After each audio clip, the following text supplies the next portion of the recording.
Bonjour à tous, vous me demandez souvent des vidéos sur l'écriture, sur les livres que j'ai pu lire qui ont pu m'inciter à me lancer, ce genre de choses. Alors c'est vrai que je me sens pas toujours la mieux placée pour en parler. Vous pouvez parler de syndrome de l'imposteur, de manque de confiance en soi, peut-être de timidité aussi, j'en sais rien.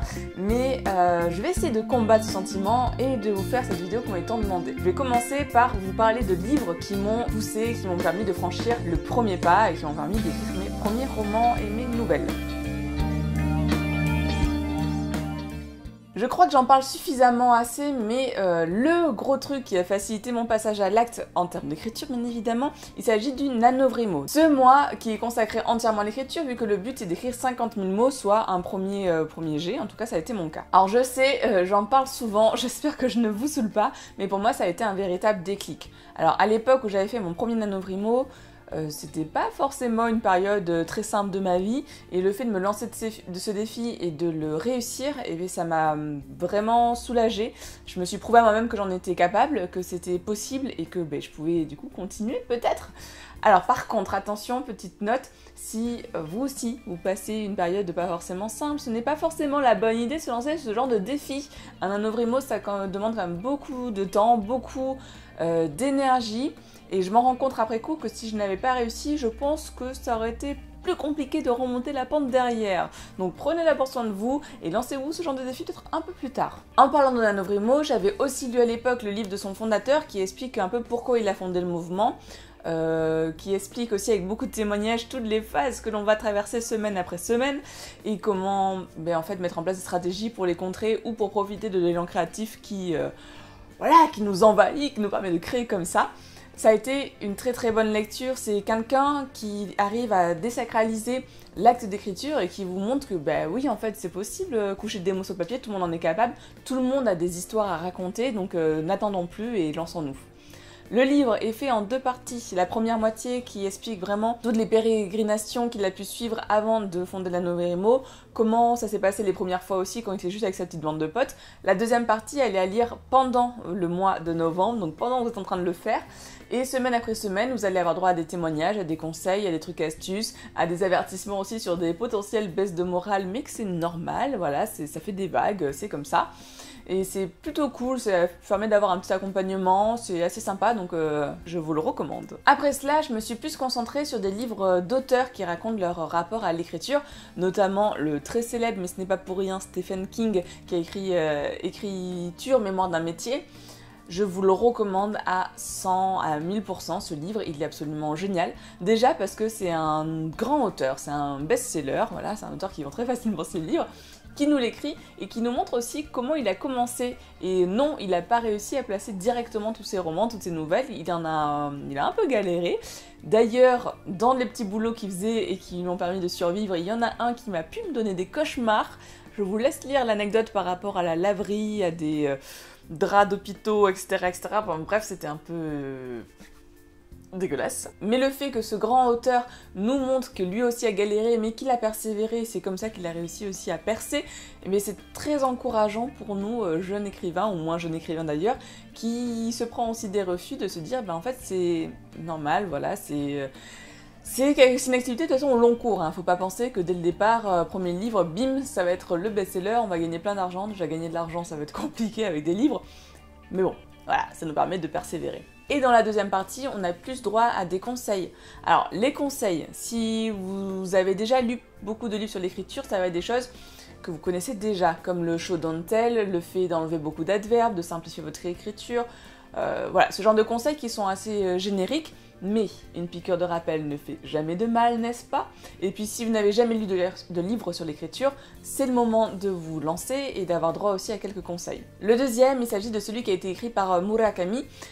Pareil, on en parle assez régulièrement. Murakami, il a une approche assez différente de celle de Stephen King.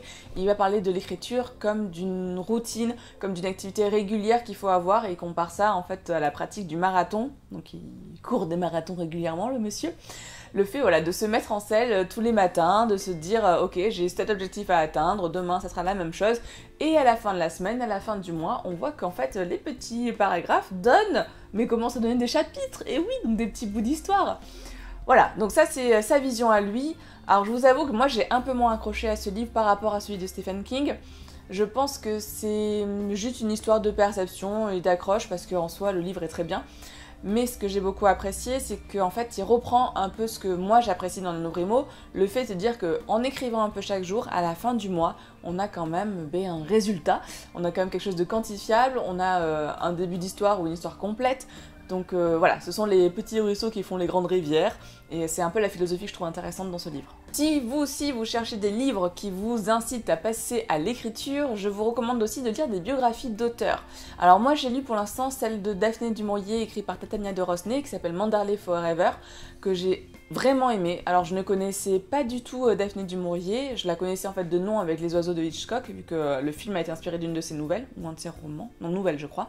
Mais à part ça, je ne savais rien du tout de sa vie. Alors le livre il est assez épais, donc je me suis dit bon allez je me lance, même les biographies j'en lisais pas trop, j'ai fait allez je tente, ça a l'air quand même sympa, et j'ai bien fait. J'ai découvert une autrice qui a quand même une vie assez particulière, elle est déjà c'est une femme, à son époque ça se fait pas forcément de travailler et encore moins d'écrire, elle a vécu en France, elle est originaire d'Angleterre, et dans la biographie on met bien en parallèle tout ce qui s'est passé dans sa vie de personnes du monde réel, et c'est assez intéressant de voir les sources d'inspiration et comment elles rejaillissent derrière en étant traitées par notre inconscient ou pas d'ailleurs, parce que je pense que des fois c'est consciemment qu'on fait ce genre de choses. Et voilà, j'ai vraiment beaucoup aimé lire la vie de cette autrice, et je trouve ça assez inspirant de voir comment d'autres ont pu faire pour surmonter leur peur, pour surmonter les obstacles qu'ils ont pu rencontrer. Ça peut nous inspirer nous aussi, donc ça je vous le recommande fortement.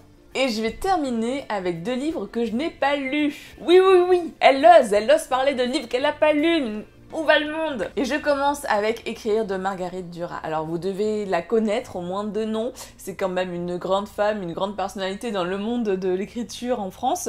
De ce que j'ai compris, c'est le genre de livre que je peux ranger dans la même catégorie que celui de Stephen King, et comme je l'ai beaucoup aimé, je me suis dit pourquoi pas. Donc voilà, je l'ai sous le coude, comme ça si jamais à un moment j'ai un petit coup de mou, si j'ai besoin de lire ce genre de livre, et je sais que je l'aurai sous le coude. Le deuxième livre que je n'ai pas encore lu, c'est Comme par magie de Elizabeth Gilbert. Alors, je ne l'ai pas lu, et pourtant on en parle et on en reparle un peu partout sur internet, sur Booktube. Je vous encourage d'ailleurs à voir la vidéo de Sita à ce sujet, elle en parle très bien. Je crois que c'est Samantha Bailey aussi qui en avait parlé à un moment. Et moi je l'ai acheté en me disant que ça pouvait me redonner un petit coup de boost si jamais j'en avais besoin, sauf que je n'ai pas encore eu ce besoin.